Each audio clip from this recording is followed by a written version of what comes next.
오늘 갈라디아서 1장 10절에서 24절까지의 말씀으로 우리 흔들리지 않는 믿음, 우리 한번 따라해 보실까요? 흔들리지 않는 믿음. 흔들리지 않는 믿음에 관하여 오늘 첫 번째 말씀을 함께 나눠보고자 합니다. 지난 한 달여 동안, 한 달 반 정도 되는 기간 동안 저희 교회는 매일 새벽마다 열왕기와 역대기의 말씀을 하루에 3장씩 묵상하고 또 하나님의 은혜를 나누었습니다. 거기에 나오는 열왕기 상하와 역대기 상하에 나오는 수많은 남유다와 북왕국 이스라엘의 왕들이 등장합니다. 그리고 그로 말미암아 함께 이스라엘 백성들이 함께 하나님의 은혜 가운데 거하기도 하고 하나님의 이렇게 책망하심으로 징계하심으로 말미암아 슬퍼하고 눈물 흘렸던 시간들을 이렇게 보내곤 하였습니다. 대체적으로 아하스라든지 므낫세라든지 이 악명으로 이름 높은 왕 외에 그런 왕들은 당연하거니와, 여러분 이스라엘의 가장 유명한 왕이라고 하면 누구를 손꼽으시겠습니까? 이스라엘 가장 위대한 왕, 다윗 왕, 히스기야라고 하실까요? 네. 다윗 왕이라고 하면 그 누구도 반론하지 않을 정도로 역사의 길이를 남은 아주 유명한 왕입니다만, 이 하나님의 사람으로 그런 내 마음에 합한 자라고 하나님으로부터 인정하심을 받았던 다윗조차, 여러분 그 마음이 잠깐 하나님을 향하여 온전한 마음이 되지 못하였을 때는 주변 사람이나 유력한 사람이나 환경 그리고 상황에 따라 그 마음이 요동할 수밖에 없었음을 우리는 성경 속에서 발견합니다. 그러하니 사실 다윗뿐만이 아니라 일반 사람들, 저와 여러분, 우리도 우리의 마음도 때로는 여러 상황이나 환경과 때로는 사람들 앞에서 요동치는 경우를 참 많이 겪었으실 겁니다. 경험하셨을 겁니다. 그래서 오늘 우리에게 주신 하나님의 말씀을 가지고 하나님 앞에서 흔들리지 않는 믿음으로 어떻게 내가 살아갈 수 있을까를 다시 한번 생각해 보는 귀하고 복된 시간이 되시기를 간절히 소망합니다. 사랑하는 성도 여러분, 저와 여러분, 우리에게 주신 이 귀한 우리 하나님의 은혜, 예수 그리스도의 그 복음, 십자가 복음이 정말 귀하고 소중합니다. 그리고 이 복음을 묵상할 때마다, 예수 십자가를 묵상할 때마다 이 은혜가 얼마나 크고도 놀라운지 감격스럽기 그지 없습니다. 그런데 여러분, 만약 흔히 말하는 강대상에서 제 아무리 목사님이 하나님의 말씀을 전하고 이 은혜와 은총에 대하여서 크신 사랑과 예수님의 그 권능에 대하여서 말하고 전하여도 그 은혜는 김 집사님의 것이고 그 은총은 최 권사님의 것이고 이 은혜는 이 장로님의 것이 되고 내 것이 되지 못한다라면, 여러분 우리가 교회를 다니면서 신앙생활하면서 그 날들이 얼마나 허무할까요? 때로는 나에게 오는 신앙생활의 연료는 오랜다 하지만 나에게 다가오는 작은 그 시험조차 넘어서지 못하고 넘어져서 눈물 흘리고 때로는 영적 공격에 이리저리 흔들릴 수밖에 없는 나의 모습을 발견한다라면, 그리고 그 모습을 보게 하신다라면 바로 그 순간 그 자리에서 다시 한번 나를 부르시는 주님의 은혜가 있음을 우리가 기억하고, 어떻게 하면 나는 정말 예수님 앞에, 예수님을 향하여, 하나님 앞에 하나님을 향하여 그 성령님에 의지하여서 굳건한 믿음을 가질까를 하나님 앞에 도전하셔서 씨름하셔서 야복강의 야곱처럼 하나님의 응답을 반드시 받으시는 저와 여러분 되시기를 예수님의 이름으로 축복합니다. 여러분, 사실은 제가 계속해서 반복해서 권면하지만 쉽지 않아요. 오직하면 인류 역사상 유례 없을 정도로 신기하고도 진귀한 경험을 했던 사도 베드로, 여러분 그가 인생 가운데 가장 경험했던 수많은 일들 가운데 가장 신기하고도 놀라웠던 경험이 무엇이 있을까요? 그 어느 날 밤, 비바람이 치는 바다, 잔잔해져 오면이 아니라 갈릴리 호수 그 바다 한가운데서 예수님의 부르심을 따라 물 위를 걸었던 그 놀라운 기적의 순간이었을 거예요. 여러분, 그 순간에 저와 여러분 만약에 서 있다라면 그 일로 말미암아 아마 여러분들이라면 남은 인생 걸어가는 동안 추워도 흔들리지 않는 믿음을 간직하셨을 거예요. 그런데 그 은혜와 기적의 순간에 서 있던 베드로, 바로 그 순간에도 그럼 베드로가 어떻게 해요? 바람을 보고 파도를 보니까 어떻게 됩니까? 그 마음이 순식간에 무너졌어요. 물에 빠지게 되었습니다. 이처럼 흔들리는 믿음, 견고한 신앙에 대한 권면은 여러분 성경의 수많은 부분에서 특별히 사도 바울을 위시한 초대교회를 섬겼던 모든 지도자들에게 아주 중요한 신앙 화두였어요. 오죽하면 사도 베드로는 그 놀라운 은혜를 기적을 경험했던 사도 베드로는 그의 편지 베드로전서 5장에서요. 근신하라, 깨어 있어라. 왜냐? 너희 대적 마귀가 그렇죠. 우는 사자처럼 두루 다니며 삼킬 자를 찾나니 너희는 믿음을 굳건하게 하여 그를 대적하라. 이 세상에 있는 너희 형제도 동일한 고난을 당하는 줄을 너희가 알아라 라고 권면합니다. 동시에 이와 같이 믿음의 도전을 받던 에베소에 있는 성도들 향하여서는 사도 바울은 마귀의 관계를 능히 대적하기 위하여 하나님의 전신갑주를 입으라 라고 권면해요. 이는 우리의 믿음을 흔들고자 하는 어떤 상황과 공격 속에서도 인내하여 견뎌서 마침내 승리하기를 여러분 초대교회의 수많은 사도들과 지도자들 이처럼 계속해서 반복해서 권면하고 권면하였습니다. 그리고 마침내 오늘 우리가 함께 읽으실 오늘 본문의 사도 바울은 갈라디아 교인들에게 그 자신의 경험을 풀어 설명하면서 흔들리지 않는 믿음, 견고한 신앙생활을 이렇게 권면하고 있는데 여러분 어떻게 그 수많은 공격과 도전 가운데 상황과 고난 가운데 흔들리지 않는 믿음을 가질 수 있었는지 크게 두 가지로 권면하고 있습니다. 여러분 사도 바울은 참 공격을 많이 받았던 초대교회 지도자였어요. 그 사도 바울을 향한 수많은 공격 가운데 가장 흔한 공격은 무엇이냐면 너도 사도냐라는 거였어요. 우리 사도라 함은 예수님께서 이 땅에 계시는 동안에 예수님께서 공생의 기간 동안에 그 부르심을 받아 예수님의 제자로서 예수님께서 가르치셨던 모든 말씀들을 곁에서 들었으며 그리고 예수님께서 행하셨던 모든 일들을 곁에서 보았으며 그리고 예수님께서 베푸셨던 모든 기적을 친히 경험하였던 사람들 중에 자는들 중에 그래 특별히 세움을 받은 자들이 사도가 아니더냐? 너는 그때 거기에 없었잖아. 오히려 너는 초대교회를 성도들을 핍박하는 자였잖아 라는 공격을 정말 많이 받았습니다.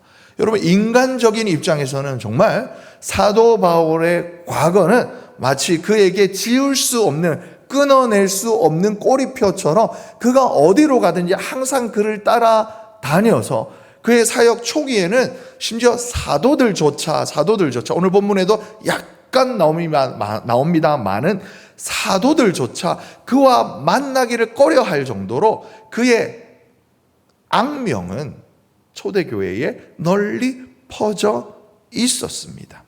그리고 이처럼 그의 사도권에 관한 공격뿐만이 아니라 그가 전하는 복음의 내용에 관한 공격도 많이 있었어요. 그건 네가 예수님 말씀을 곁에서 들어보았느냐? 예수님은 그렇게 말씀하시지 않았어. 그것은 너의 생각일 뿐이야. 그리고 사도 바울은 많이 배웠던 사람이다 보니까 그의 메시지는 마치 굉장히 잘 짜여진, 잘 틀에 박힌 그런 이렇게 잘 짜여진 마치 좋은 글처럼 보여지지만 뭔가 약간 아쉬움이 있어. 그것은 그 혼자만의 생각일 뿐 예루살렘에 있는 교회의 가르침과는 많이 달라라는 등의 수많은 그의 사도권과 그의 메시지에 관한 도전을 정말 많이 받았습니다. 그러다 보니까 사도 바울도 인간인지라 인간인지라 흔들렸을 거 아니에요. 수없이 흔들렸을 거 아니에요. 마치 여러분들은 지금 정말 초롱초롱하게 그 눈을 떠서 저를 바라봐 주시고 제가 함께 나눈 하나님 말씀에 대해서 정말 경청하셔서 열심히 들으시려고 하시는데 혹 어느 분이 목사님 그 말씀은 논리가 틀리지 않습니까? 막 손을 들고 목사님 그 말씀이 맞지 않는 것 같습니다 라고 도전하는, 만약 그런 일이 생긴다면 저는 굉장히 내성적이라 마음이 정말 많이, 나경아 너무 크게 웃는 것 같다, 정말 마음이 흔들릴 것 같아요.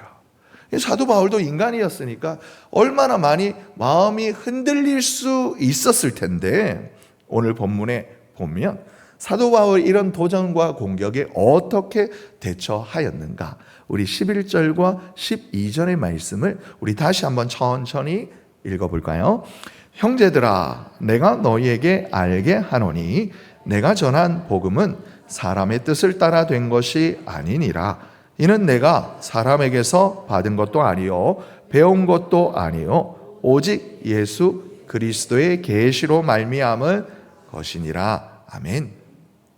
사도 바울은요, 자기를 향하여, 자신을 향하여 다가오는 수많은 그 모든 공격에 대한 가장 첫 번째, 가장 제일 먼저 내세우는, 최우선적으로 자기를 위해 변론하는 그 도구이자 방패를 예수 그리스도로부터 받은 말씀, 예수 그리스도의 계시, 즉 하나님과의 만남, 예수님과의 만남을 이야기합니다.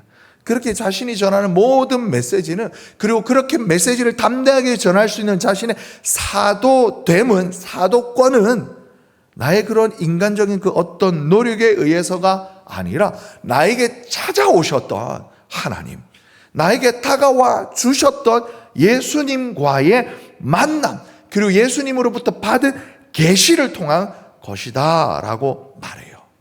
앞부분에 있는 사도행전 9장 1절에서 이하 9절까지의 말씀, 여러분 너무나 잘 아시는 다메섹 도상의 이 사건에서 보듯이 부활하신 주님이 친히 사도 바울에게 찾아와 주셔서 그를 만나 주십니다. 그리고 그에게 말씀하셔요. 실제로 예수님의 그 당시의 시공 속에 임하셨던 것이고, 이는 사도 바울 혼자만 경험했던 것이 아니라 그 곁에 있던 바울의 일행들도 함께 보았고 함께 들었어요. 그 소리를 들었더라라고 성경은 기록하고 있어요. 사도 바울 혼자만의 착각이 아니었어요. 그렇게 바울은 자신이 받은, 그리고 자신이 가진 이 복음은 부활하신 예수님을 직접 만났던 그 체험으로 인한 것이기에, 하나님으로 받은 것이기에 여러분 그 어떤 도전에도 흔들리지 않았던 거예요. 수많은 사람들이 그냥 막말로 온 교회가 일어나서, 온 세상 사람들이 일어나서 너는 아니야 라고, 그 말씀은 네가 전한 메시지는 틀렸어 라고 손가락질 하여도 사도 바울은 눈 하나 깜짝하지 않았던 거예요. 그러하기에 사도 바울은 자신을 향한 이 모든 도전에 대하여서 때로는 아주 강경하게, 단호하게, 때로는 아주 부드럽게 여러분 대처하고 자기를 변론하는데, 오늘 읽었던 10절의 말씀을 보게 되어지면 내가 사람들을 좋게 하랴, 하나님께 좋게 하랴, 사람들에게 기쁨을 구하랴, 내가 지금까지 사람들의 기쁨을 구하였다면 그리스도의 종이 아니니라 라고 자기 자신만의 그 누구도 인정하지 아니하여도 자기 자신만의, 나는 알아, 나는 경험했어, 나는 이걸 도저히 부인할 수 없어, 꿈이 아니었다니까, 착각이 아니었다니까 확실한 답을 가지고 그의 삶을 걸어 나가고 있어요.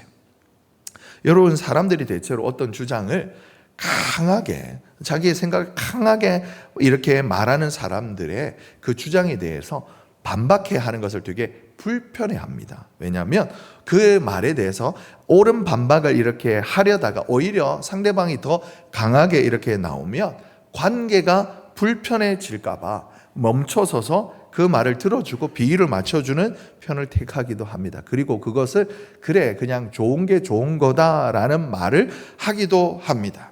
그런데 일상 사회생활 속에서 이런 상대방의 이 말을 그냥 그저 그렇게 들어주려고 하는 그 시도의 기저에는요, 두려움이 있어요. 두려움이. 어떤 두려움이냐면 첫 번째는 영향력이 있는 사람의 비율을 맞추지 아니하면 자신의 입지가 좁아지거나 아니 심하면 완전히 배제되어지고 왕따가 될 것 같은 불안해서 그렇게 오게 그런 행동을 하게 되는 거예요. 마치 여러분 처음에 열심히 이렇게 취업을 준비해 가지고 마침내 직장을 얻은 그 청년이, 신실한 청년이 직장에 이제 나가서 막 한 달 정도 되어서 업무를 적용할 때쯤 돼서 그 부서의 부장님이 어떤 부장님이냐? 등산을 아주 좋아하시는 거예요. 갑자기 금요일 날 일을 마치면서 이번 일요일 오전 10시에 관악산에서 우리 등산합시다. 오전 10시에 서울대 입구역 몇 번 출구에서 만나요. 라고 말하는 겁니다. 어떻게 해야 될까요? 여러분 어떻게 해야 될까요? 머리 빠르신 분들은 목사님 10시니까 7시 일부 예배 드리고 가면 될 것 같아요. 이렇게 대답하실 수 있어요. 근데 만약에 교회에 예배 하나밖에 없는 마침 11시에 예배 드리는 그런 교회 다니는 신실한 청년이라면 정말 고민이 될 수밖에 없을 거예요. 그 청년이 어떤 선택을 하든 지지합니다마는 기왕이면 그가 부장님 주일보다는 토요일이 어떻습니까?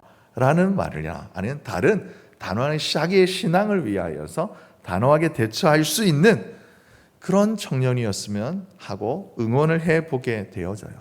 이것을 오늘 본문에서는요, 사람의 비유를 맞추면 어떻게 된다? 사람의 종이 되는 것이고 그리스도의 종은 될 수 없다라고 말해요. 여러분 이 태도는요, 예수님의 마태복음 5장의 산상수훈에서 나오는 말씀처럼 팔복처럼 화평하게 하는 자는 복이 있나니 하나님의 아들이 될 것이다 라는 예수님의 그 말씀과는 전혀 다른 맥락의 선택의 순간이에요. 여러분 사무엘상 15장 24절에 보면 여러분 이스라엘의 첫째 왕이었던 사울이 하나님 앞에 큰 범죄를 저지릅니다. 큰 죄악을 저질러요. 그런데 그 사울이 하나님 앞에 하나님 말씀에 하나님의 율법에 불순종하는 그 이유, 첫 번째 이유는 뭐냐면 하나님보다 사람들의 시선을, 하나님의 뜻보다 사람들의 마음을 잃어버릴까 봐 두려워했기 때문에 그렇습니다. 그리고 삼손이 여러분 들릴라에게 무너지게 된 그것도 여러분 그녀의 관심을 잃어버릴까 봐, 그리고 불타오르던 뭐랄까요, 그 젊음의 사랑을 잃어버릴까 봐, 놓칠까 봐 두려웠기 때문에 그렇던 것입니다. 하지만 여러분 사람들의 여론은 사람들의 마음은 시류를 따라 움직이기 마련이고 유일해 보이는 막강해 보이는 그 권력은 다음 권력에 무너집니다. 불타오르는 젊음의 사랑도 늙거나 병들면 사그러지기 마련인 거예요. 하지만 우리에게 주신 하나님의 그 은혜의 복음은 우리가 사람의 마음을 잃을까 봐 이렇게 두려워하는 마음, 사람의 비에 맞추려고 하는 그 두려운 마음을 이겨내게 합니다. 오히려 몰아내는 것이요, 복음은 우리로 하여금 하나님의 뜻에 우리의 마음을 온전히 집중시켜 우리의 삶을 하나님의 뜻에 합당하게 살아가도록 하는 능력이 있습니다. 그리고 혹 지금은 우리가 연약하여 흔들리는 것처럼 보일지라도 한 걸음 한 걸음 조금씩 더 견고한 믿음을 가지도록 우리를 초청하고 그렇게 우리를 인도하고 마침내 우리를 그렇게 세워 가십니다. 그래서 사도 바울은 갈라디아 교인들을 향하여서 자신의 이야기를 전하면서 이러한 도전들 앞에 흔들리지 않는 담대한 믿음을 가지십시오. 그렇게 예수님을 만나시길, 예수의 복음을 여러분 마음 안에 새기시기를 권면하고 있는 것입니다. 여러분 한번 따라해 보실까요? 사람을 기쁘게 할까? 하나님을 기쁘게 할까? 사람을 기쁘게 할까? 하나님을 기쁘시게 할까? 할 때에 하나님을 기쁘시게 하는 저와 여러분 되시기를 예수님의 이름으로 축복합니다. 여러분 그러기 위해서 어떻게 해야 된다고요? 하나님의 만남의 체험이, 신앙의 체험이, 신앙의 뜨거운 경험이 있어야 합니다. 그 은혜의 시간이 오늘 이 밤 되시기를 예수님의 이름으로 축복합니다.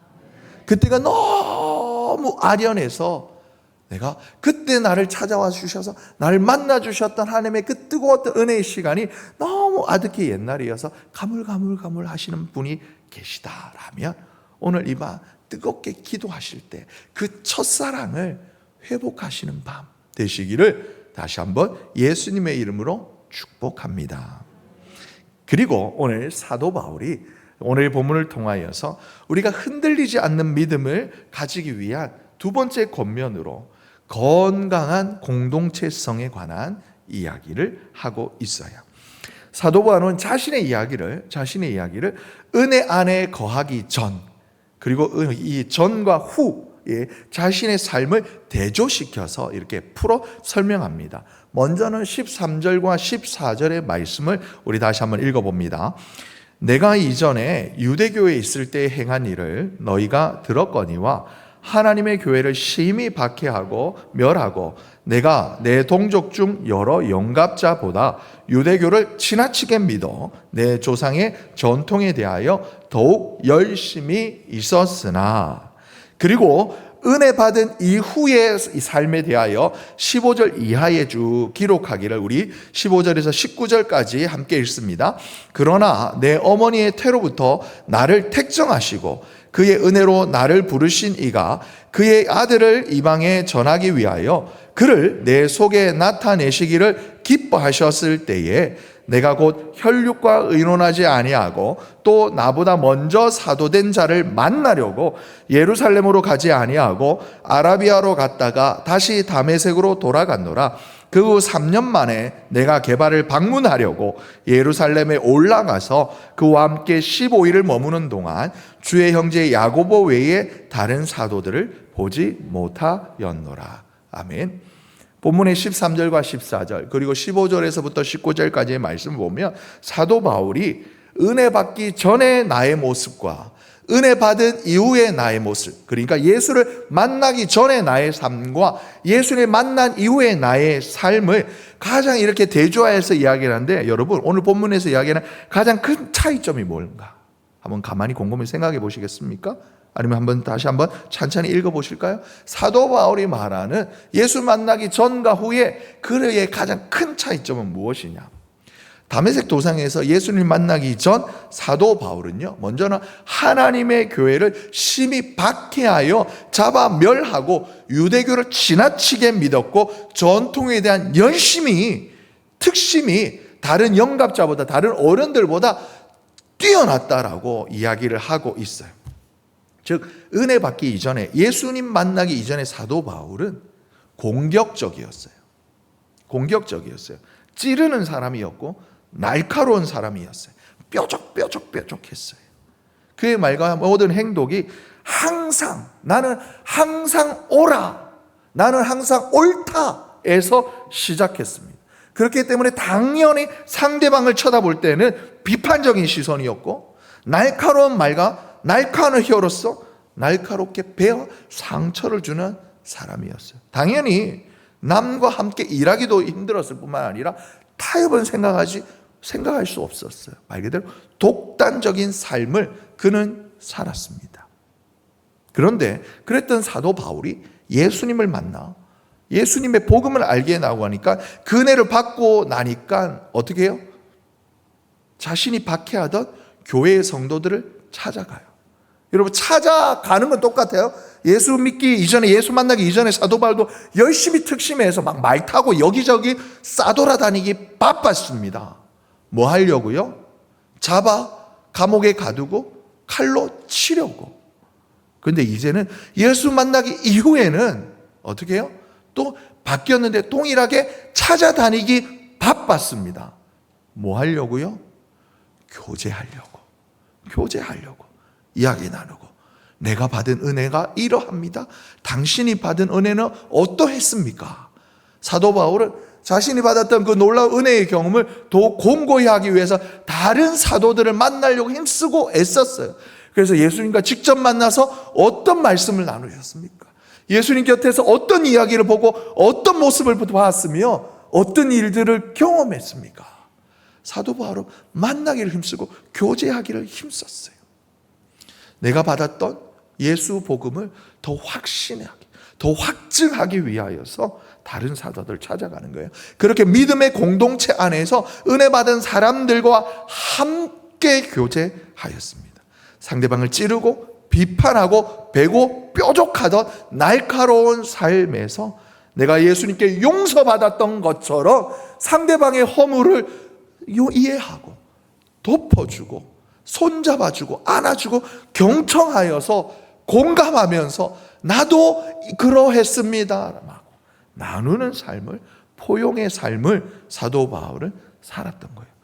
그리고 그의 사도 바울은 단순히 동족인 유대인들뿐만 아니라 16절의 고백에 보면 하나님께서 그의 아들을 이방인에게 전하기 위해서 나의 동족을 향한 열심이 사도 바울은 아주 많았어요. 하지만 나에게 주신 이 사명은 이 우리의 민족과 나라를 넘어서는 온 이 열방을 향한 하나님의 사명이 나에게 주셨다라는 것을 사도 바울은 깨달았던 거예요. 그럼 어떻게 해요? 더 많은 사람들을 만나야 되는 거예요. 더 많은 사람들과 깊은 교제를 나누어야 되는 거예요. 그러다 보니까 그가 지중해 연할 당시에는 교통도 불편하고 여러 가지 강도의 위험이나 파선의 위험이나 여러 가지 위험들이 차고도 넘쳤지만 여러분 다니고 돌아가고 만나고 그의 평생에 복음을 전하기를 힘쓰고 애쓰기를 맞이하지 않았던 것입니다. 여러분 여기에 우리가 흔들지 않는 믿음 생활을 하는 중요한 두 번째 원리가 있어요. 여러분 하나님 앞에서 나 혼자 깊이 묵상하며 하나님 말씀을 깊이 연구하는 생활 훌륭합니다. 하지만 여러분 때로는 내가 종교생활, 예수 따르는 생활, 신앙생활 하는 가운데 커다란 벽을 만났을 때 그때 어떻게 해야 하는가? 어떻게 해야 하나? 더 하나님의 은혜로 말미암아 그래요. 개인적인 하나님과의 그 깊은 체험의 시간을 통하여서 이렇게 해결받고 또한 축복 속에 비상할 수 있으면 더할 나위 없이 좋죠. 근데 또 하나님께서 더 안전장치를 우리에게 허락해 주셨는데 뭐예요? 내가 부족함을 느낄 때, 내가 더 이상 힘이 없어 지쳐 쓰러질 때 서로 함께 하는 거예요. 따라해 보실까요? 서로 함께. 다시 한번 옆에 계신 분들 우리 한번 쳐다봐 주실까요? 앞에 뒤에 한번 손을 한번 꼭 잡아 주시면서 따라해 보십니다. 우리 서로 함께 갑시다. 그래 우리 권사님 따봉도 해줬는데 맞아요. 우리 가운데 지체 가운데 연약한 분 계실 수 있습니다. 아직 우리가 보기에 안타까울 만큼 상황이나 환경이나 아니면 더 아직은 미성숙한 분 있을 수 있습니다. 그런데 우리가 어떻게 해야 돼요? 그러면 서로 함께 하는 거예요.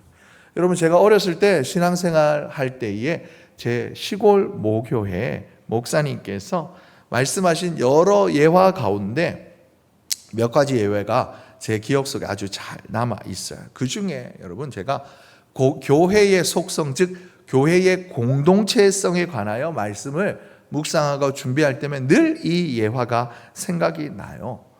여러분 요즘은 마트에 가면 식자재 이렇게 음식 재료들이 너무 이렇게 소분되어져 있어서 이렇게 팝니다만은 저희 가족도 필요하면 콩나물도 이렇게 잘 씻어서 깻잎도 잘 씻어서 조금씩 이렇게 나누어진 그 봉지 그걸 사요. 아니면 더 많이 사고 싶지 않 그러면 싼데 이렇게 싸서 많이 샀다가는 이렇게 아끼다가 응가가 되는 경우가 있기 때문에 소분씩 삽니다. 그런데 재래시장에 가면 우리 권사님들 경험하셨을까요? 콩나물을 이렇게 살 때에 콩나물 아주머니 이거 얼마에 씩 팔아요? 그러면 한 줌에 500원, 1,000원 이렇게 팔아요. 그러면 500원씩 주세요. 1,000원씩 주세요. 1,000원어치 주세요. 그러면 어떻게 해요? 콩나물 그 파시는 아주머니가 콩나물을 어떻게 합니까? 손으로 탁 집어서 쑥 뽑습니까? 그렇게 해요? 자세히 안 본 거예요. 자세히 안 본 거예요. 어떻게 뽑는지 아세요? 콩나물이 여러분 콩나물 시루에 콩나물들이 어떻게 있어요? 빽빽하게 있어요. 그걸 콩나물을 탁 집어서 이렇게 탁 뽑잖아요. 콩나물 대가리만 우수수수 떨어져요. 서로 빽빽하게 붙어 있으니까요. 콩나물이 잘 안 빠져요. 그럼 어떻게 하는지 콩나물 딱 잡은 다음에 살살살살 흔들어요. 살살살살 흔들어서 조금씩 올라올 때 거의 다 올라오면 쑥 뽑는 거예요. 여러분 반대로 생각해 보세요. 콩나물이 여전히 그 안에서 빽빽하게 서로가 콩나물 줄기 하나하나가 서로 우리는 헤어질 수 없어요. 콩순씨, 콩돌이씨, 콩돌이 내 사랑 이러면서 서로 꽉 이렇게 붙어 있으면요. 못 뽑아내요. 대가리가 끊어질지언정 뽑을 수가 없어요. 여러분 전도서 4장 12절에 유명한 말씀이 있어요. 한 사람이면 패할 수 있어. 두 사람이면 맞설 수 있을 거야. 그런데 세 겹줄은 쉽게 끊어지지 않습니다. 교회의 공동체성을 굳건히 할 것에 대하여 권면하시는 거예요. 여러분 내가 처한 상황에 내 믿음이 흔들릴 것 같아요. 어떻게 해야 돼요? 교회에 알리는 거예요. 구역에 알리고 집사님, 권사님 기도해 주세요. 알리는 거예요. 그래서 함께 더불어 손을 잡고 기도하는 거예요. 그 가운데 성령님께서 역사해 주셔요. 누가 약속하셨어요? 예수님께서 약속하셨어요. 두세 사람이 내 이름으로 모인 그곳에 나도 그와 함께 하겠다고 우리 주님이 친히 약속하셨어요. 우리 주님이 그곳에서 우리를 붙드시는 역사를 일으켜 주실 것입니다.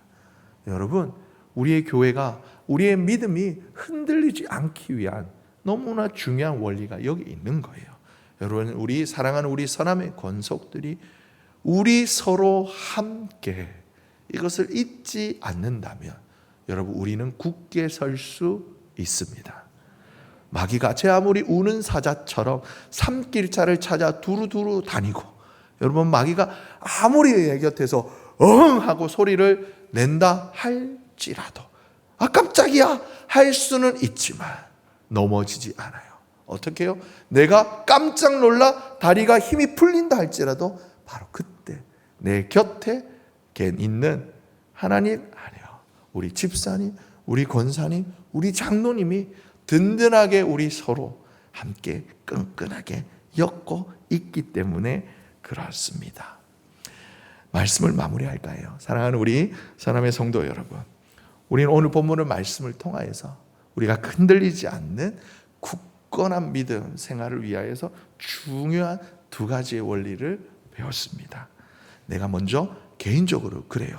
하나님의 깊이 만나 하나님이 내가 부인할 수 없는 하나님과의 만남의 사건이 있어야 합니다. 그럼 세상 어디에 하나님께서 나를 던져놓는다 할지라도 여러분 흔들리지 않는 믿음의 시선으로 주님을 바라볼 수 있습니다. 근데 혹 그런 경험이 없으시다면 그럼 어떻게 해야 돼요? 그 경험이 아주 옛날이라 가물가물하다면 어떻게 해야 돼요? 우리 서로 함께 서야 하는 것입니다. 더불어 함께 서로 연합하여서 교회 공동체 안으로 더 깊이 들어오게 될 때에 하나님께서 우리를 통하여 우리 속에서 역사하시는 것을 우리를 경험하게 될 것입니다. 여러분 결국 은혜 아래 거하는 삶이라 그리스도로 말미암아 하나님과의 관계 안에 깊이 믿음의 뿌리를 내리고 다른 성도들과 함께 연합하여 그들을 함께 사랑으로 섬기는 삶이라 할 수 있어요. 그럴 때 여러분 우리는 주님 다시 오시는 날까지 주님이 나를 부르시는 날까지 흔들리지 않는 예수 그리스도의 닿는 반석 위에서 흔들리지 않는 믿음으로 축복 속에 비상할 것입니다. 아멘.